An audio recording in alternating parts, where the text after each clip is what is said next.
A hidden photograph, a horrifying truth.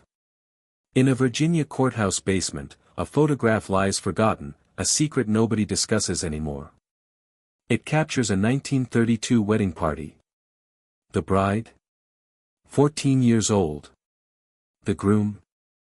16. If you study their faces closely, you'll see a disturbing feature that makes your gut clench. Their eyes, nose, and jawline are identical, exactly as they should be. They are, in fact, brother and sister. And that day was their wedding. Hello everyone. Before we begin, please make sure you like and subscribe to the channel and leave a comment below sharing your location and the time you're watching. Doing this ensures YouTube continues to present you with stories just like this one. Most people assume practices like this vanished centuries ago, buried along with the old world traditions our ancestors abandoned. But they couldn't be more wrong. Fundamentally wrong. In America's most remote corners, in places where roads have no names and census workers stopped counting, families exist who have been following the same bloodline for more than 200 years. For these families, marriage is not about choice or love, it's about preserving something pure, untainted, something the outside world must never contaminate. A principle of blood. A disturbing picture emerges from court records, birth certificates, and death reports, a reality so systematically concealed that local authorities have actively attempted to bury the evidence. This evidence isn't limited to isolated events. This is about entire communities organized around a single, chilling principle, that blood must remain with blood, no matter the price. The girl in that picture was Sarah Mae Whitlock, and her story is merely the prologue. Because what befell her family, and what is still befalling families like hers, uncovers a secret America has maintained for generations. A secret that fundamentally challenges our perception of the land of the free. The roots of this nightmare extend back to the earliest American settlements, but the reason is not what you might expect. This was not a desperate survival tactic born of isolation. This was calculated, deliberate, and given legitimacy by science. By the late 1800s, prominent American families, the type who have streets named after them, started to embrace what they termed scientific breeding. They observed their thoroughbred horses and their prize cattle and posed a chilling question: if this works for livestock, why wouldn't it work for bloodlines? The answer materialized in marriage laws that didn't just allow, but actively encouraged unions between first cousins, half-siblings, and, in several documented instances, full siblings. Charles Darwin himself married his first cousin. The Rothschild banking dynasty built its fortune on calculated intermarriage between branches of the family. But here in America, isolated communities adopted these theories and twisted them into something far more sinister. They gave rise to what genealogists now term genetic islands. Genetic islands and the Whitlock pattern. These are places where the same dozen family names repeatedly show up in asylum admissions, early death reports, birth certificates, and marriage records. The Whitlock family, whom I mentioned earlier, exhibits a pattern in their marriage records that defies comprehension.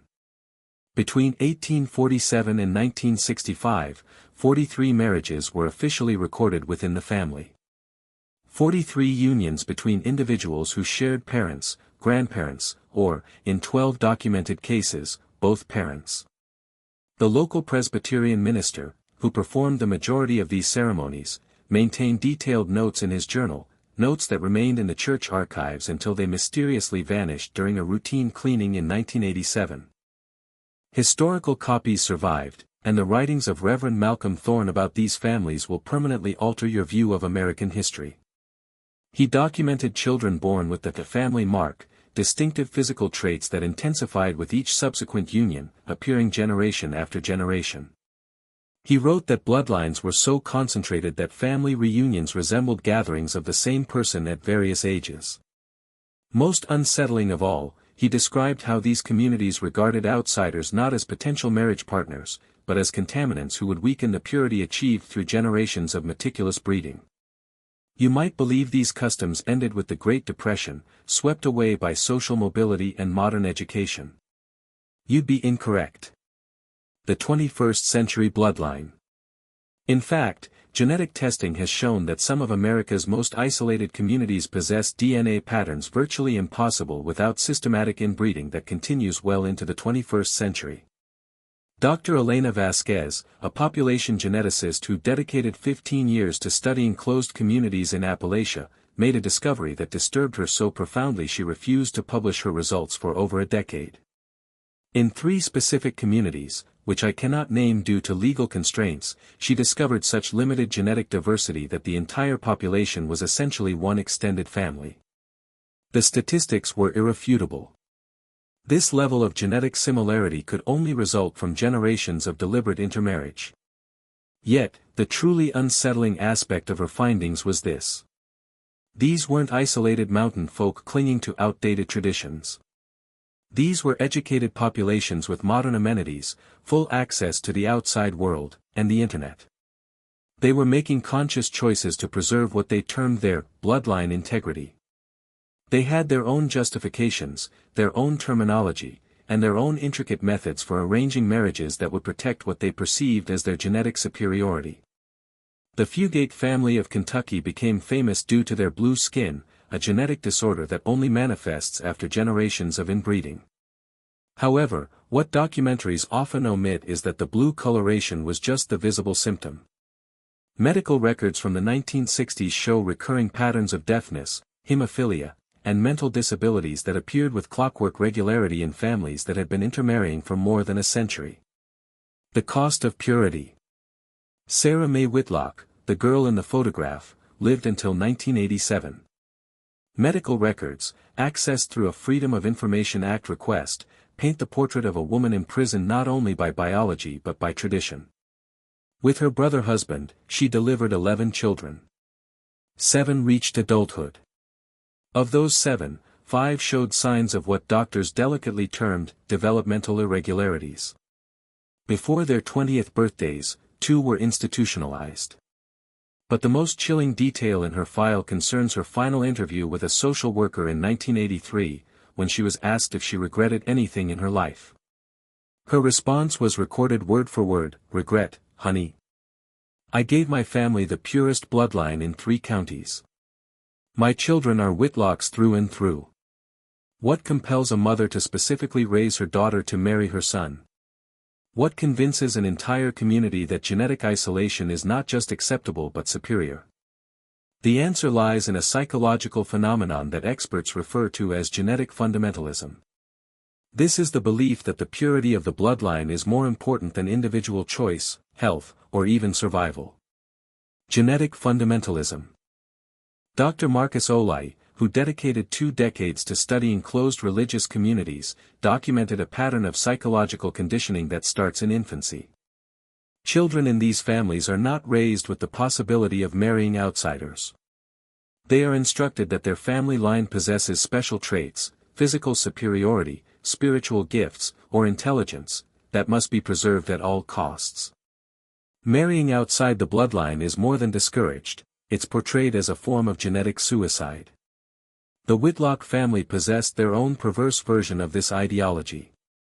According to Sarah Mae's sister, Ruth, who escaped the community in 1954, children were told their family carried the sight, an ability to sense spiritual presences and predict weather patterns passed down through 12 generations. Marrying an outsider, they were warned, would dilute this gift, possibly losing it permanently. But the reality was much more sinister. What the family called the sight was actually a series of neurological conditions caused by genetic bottlenecking, temporal lobe epilepsy, hallucinations, and seizures, which the community had romanticized into supernatural abilities. A system of control. The psychological manipulation went beyond mere superstition. Ruth detailed a system of arranged marriages that began before the children could walk. Babies were promised to their cousins or siblings in elaborate ceremonies that the community considered binding contracts with God Himself. Children grew up knowing precisely who they would marry, when the ceremony would occur, and the number of children they were expected to produce. Free will was not just absent. It was regarded as a dangerous, modern corruption that could destroy the family's genetic legacy. Perhaps the most disturbing aspect is how community elders would leverage their medical knowledge. They were aware of the increased risk of mental illness and birth defects, the genetic risks. Yet, rather than viewing these as warning signs, they reframed them as tests of faith. A child born with disabilities was not the result of genetic damage. They were chosen by God to carry special burdens that would strengthen the family's spiritual resolve. This perverse theology transformed genetic catastrophe into religious martyrdom, ensuring that even the clearest consequences of inbreeding were seen as divine blessings rather than preventable tragedies. If you're still watching, you've shown more courage than most. Tell us in the comments, what would your response have been if this were your bloodline? The genuine toll of genetic isolation is not found in statistics but in the faces of the children who pay for their ancestors' fixations. Medical records from 3 different state archives document the devastating consequences of systematic inbreeding across numerous generations. The true cost. The evidence challenges every assumption about adaptation and human resilience. In 1978, a team from Johns Hopkins researchers conducted a confidential study of secluded communities in rural Virginia. The findings were so upsetting that the study was classified and hidden in university archives for over 30 years. The research showed that in communities practicing systematic inbreeding for over 4 generations, infant mortality rates were 340% higher than national averages. But death wasn't the worst outcome. Survival often meant a lifetime of medical complications that modern science still struggles to comprehend. The Whitlock family's medical history reads like a catalogue of genetic horrors. Hemophilia appeared in 60% of male births after 1920. Deafness became so widespread that the family invented their own sign language, a twisted form of adaptation that, ironically, helped preserve their isolation from the outside world. Most disturbing of all, a condition the family called the sleeping sickness affected nearly every child born after 1940. Medical records show this was actually a rare form of narcolepsy linked to severe neurological damage, causing children to enter coma-like states that could persist for days. But the physical damage pales in comparison to the psychological cost. Ruth Whitlock's escape testimony, preserved in social worker files from 1955, details a community where children habitually suffered from what we now classify as severe developmental disorders. She wrote about cousins who couldn't recognize their own reflections, siblings who never learned to speak, and an entire generation of children whose behaviors were so disturbing that the community constructed a separate compound to house them away from visitors. The most haunting detail in Ruth's testimony is not about the children's conditions. It's about how they were celebrated by the community. Families with the most severely affected children were regarded as the most blessed by their genetic purity. Parents would display their disabled children like trophies, proof that their bloodline was so concentrated, so undiluted, that it produced beings too pure for this world. What medical science identified as genetic catastrophe, the community worshipped as divine perfection. The ongoing cover-up. The most shocking finding in my investigation is not what occurred in the past. It is how forcefully these practices are being concealed today. For decades, federal agencies, social services, and state health departments have actively suppressed evidence of ongoing consanguineous marriages in isolated American communities. The cover-up extends to the highest levels, and the reasons why will make you question everything you thought you understood about government transparency. In 2003, a whistleblower from the Kentucky Department of Health and Family Services leaked internal documents revealing a systematic effort to reclassify clear cases of inbreeding as isolated incidents or genetic coincidences. Dr. Jennifer Walsh, a state geneticist who attempted to expose the truth, was abruptly reassigned to administrative duties after submitting a report documenting unmistakable evidence of ongoing sibling marriages in 3 different counties. Her report disappeared from state files within 48 hours of submission. Court records from 2018 show federal agents conducting raids on compounds in Montana and West Virginia, ostensibly looking for tax evasion.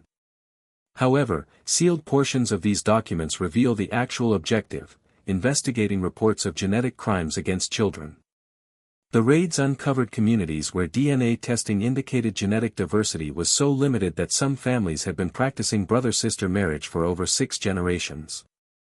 What happened to these communities? Official records claim residents were relocated for their safety and the properties were reverted to federal land management. The living laboratories.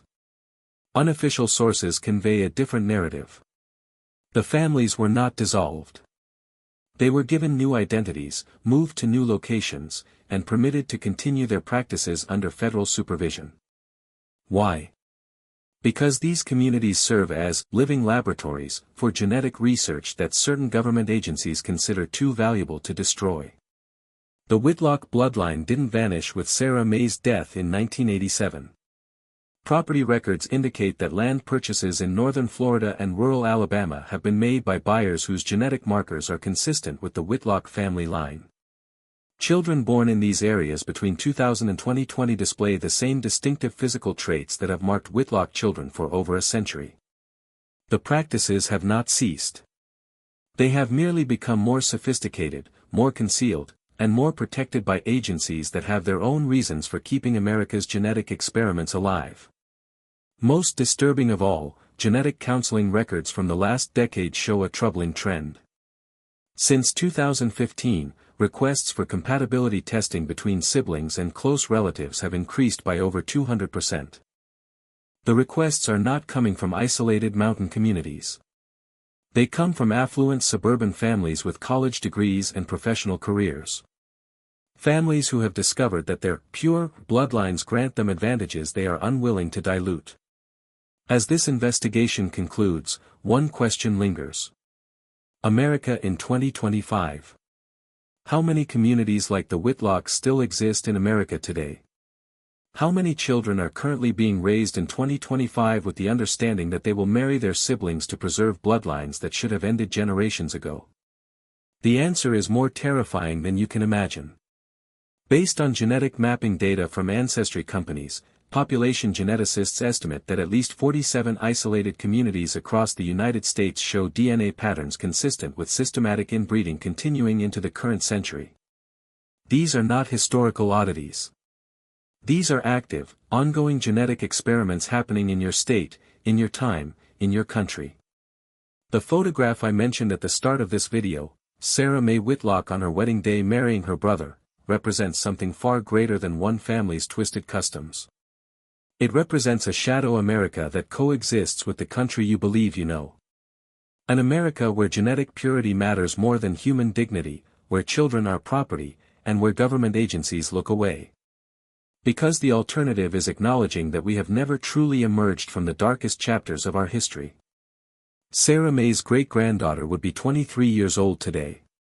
Traced through 3 different states, birth records confirm her existence. She was born in 2002 to parents who share the same grandparents. The genetic markers are undeniable. She carries the concentrated Whitlock bloodline that has been carefully protected for over 2 centuries. And if the traditions endure, if the pattern holds, she has already been promised to her brother for marriage next year when he turns 18. This is not folklore. This is not ancient history. This is America in 2025, where children are still being raised for marriage with their siblings, where genetic isolation is still practiced as a form of racial purity, and where your government actively conceals evidence of ongoing genetic crimes because admitting them would shatter too many comfortable illusions about how much progress we've truly made. That Virginia courthouse basement still contains boxes of photographs they don't want you to see. Birth certificates from the 2000s, wedding albums from the 1990s, medical records that document the continued consequences of America's most horrifying secret. But the courthouse is set for demolition next month. And those records will be permanently erased unless someone decides to speak up. The question isn't whether these practices still exist. It's whether you possess the courage to demand the truth about what is occurring in the shadows of the land of the free. Because somewhere tonight, in a house that looks just like yours, a little girl is being informed about the boy she will marry when she grows up, her brother. And until we stop pretending these stories belong only to history, she will never be given a choice in the matter. That's a truth they never wanted you to hear.